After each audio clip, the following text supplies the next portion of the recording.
Okay, I wanted to talk a little bit about, some of the things that make the types themselves novel and interesting, the novel type constructors here. You're all familiar, of course, sort of with one of the basic type constructors we have, which is object types, X:(T) and Y:(U) up there. But over time, we have added more and more of these type constructors. We've added union types, intersection types, index access, and so forth. And I'll give you some examples of what these are and how it is that this makes it a very different type system. So at the very bottom of JavaScript and TypeScript, we have values. And that's sort of where JavaScript's runtime dynamic type system and TypeScript's static type system meet. They meet sort of at the bottom where there are values. JavaScript programs are all about producing values and writing logic that can make new values out of existing values, right? And there are groups of values in there, like strings and numbers and trues and falses and whatever. Now, in TypeScript, all of these values are also types. There's a type called 42, and it has one possible value, the value 42. And these are called unit types, and everything sort of comes from that. And then there are different categories of types. So the string type is actually all unit types that are strings, and the number category is all unit types that are numbers. And then we have type constructors that allow you to make more complex types out of that, like true or false.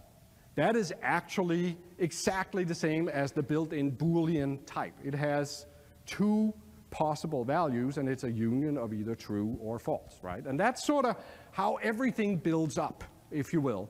Here's another type, 0 or false or undefined, and you can make types in any combination you want. This is very unlike C# or Java, where everything is sort of single-rooted and there's a base class and whatever. That's not how this works. This is really more like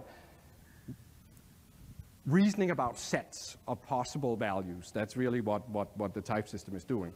And of course, it gets particularly interesting here, like you can build types like string or number or undefined, right?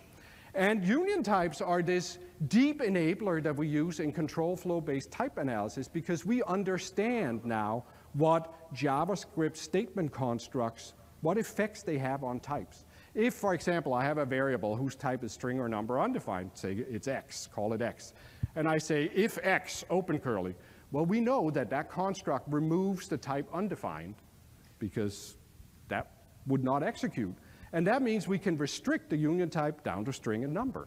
And that's this narrowing that control flow-based type analysis does. And that's really, in a sense, where the type checker magically knows what values could your variables have, and it can prove, this is the deep enabler for non-nullable types, for example, and many other features in the language. We also have this feature called intersection types, which are, in a sense, just the opposite of union types. Imagine we have two types, A:(string and B:(string). When you define an object type A:(string, you're really just saying this is any object that has a property named A of type string and then some other set of properties that is unconstrained. So you're basically dealing with an infinitely large number of possible objects, but they all have a property of type A that is of type string, or named A. And the same for B. But now we get intersection types, which is, those objects that have an A and a B. And some people have sort of commented, why is it that when I intersect two object types that I end up with a union of the property names? Well, it's because you're actually constraining it more. For every property declaration you add, there are fewer possible values, right? The most possible values is curly curly. There are no constraints on any of the properties. And the more declarations you add, the more you're actually constraining the values, and the smaller the set gets. And that's why it's an intersection. So this is sort of the mental state that if you want to understand the terminology of why the type system looks this way. Now, over time then, we've added a bunch of interesting new type constructors like index and index access types were added in the last year or so. And this is the ability now to, in the type system, reason over the names of the properties of an object.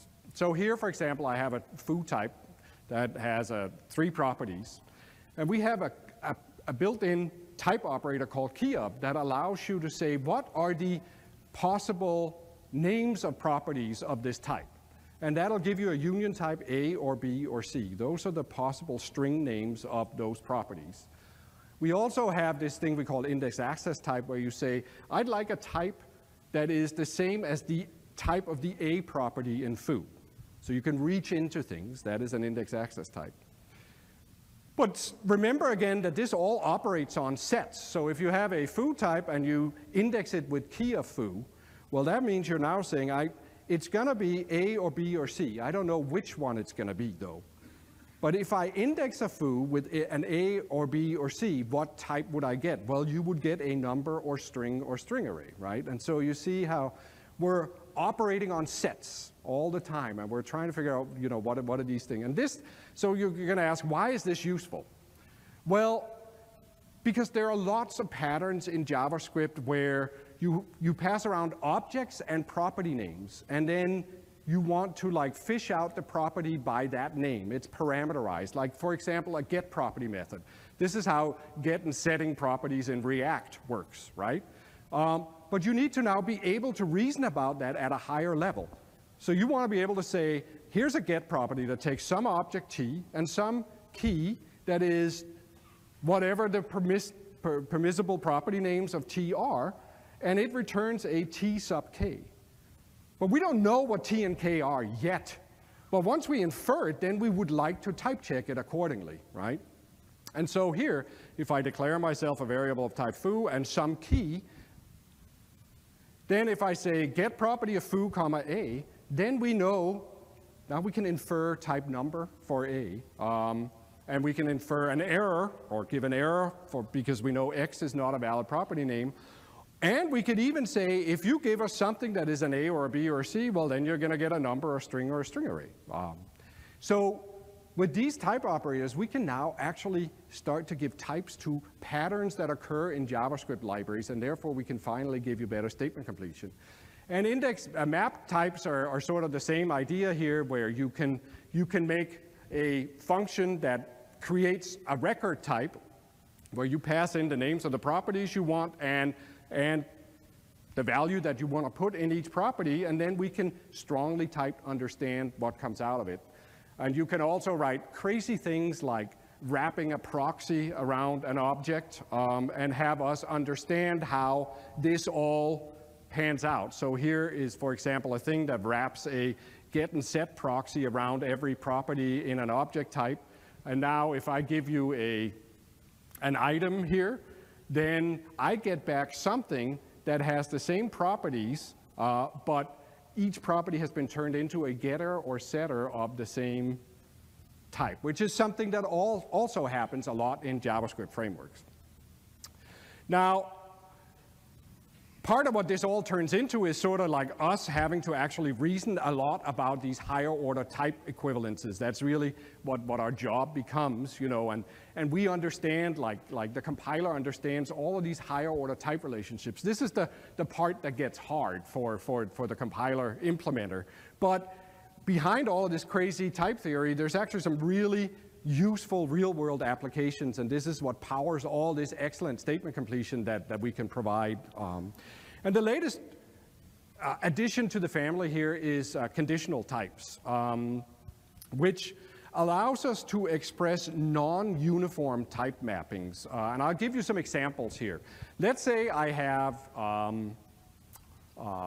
3 types, name, ID, and check. And let's say that they represent labels that I want to put in my UI.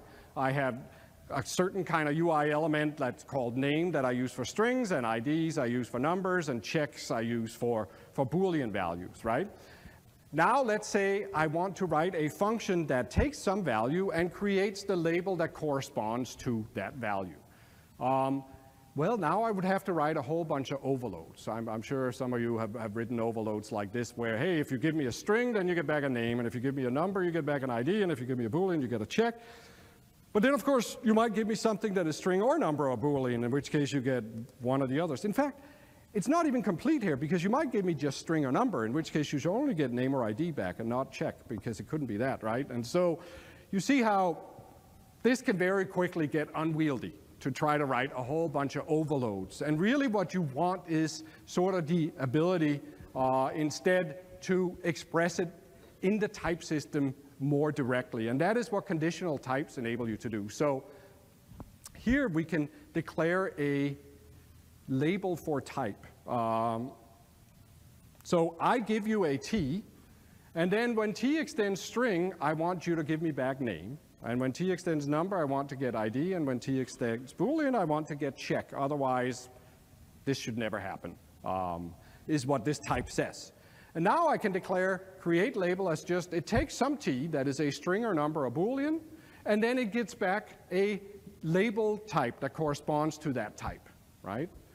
And now, it's just sort of, I don't have to write overloads, it just comes out of the types, if you will, right? That if I give you Joe, you get a name and blah, blah, blah. But if I give you, say, Joe or 42, well, then that's a string or number, so you're going to get a name or ID back, right? Because we understand how the types flow. And in fact, we will spread union types over, we will distribute union types over these conditional types. So that last, the D and E examples are interesting because the type that goes in, that we infer in, is number or string, and then we apply that to each of number and string and produce a resulting union type out. So if you give us a union type in, a union type comes out that has been mapped for each individual element. So this cleverness you can use, we can use to create interesting types, like a thing that reduces a union type or extracts stuff from a union type. So for example, here, if I have a string or number or some function type, and I exclude function, then I get just string or number, or if I extract function, then I get only the function parts of it.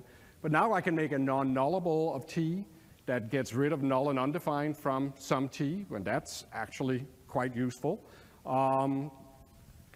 Also, we support the ability in conditional types to infer constituent types. So say I want to write a flatten or a smoosh of T operator. And this one says, if you give me an array, then please infer the element type of the array and give me that back. Otherwise, just give me back the type that I gave you.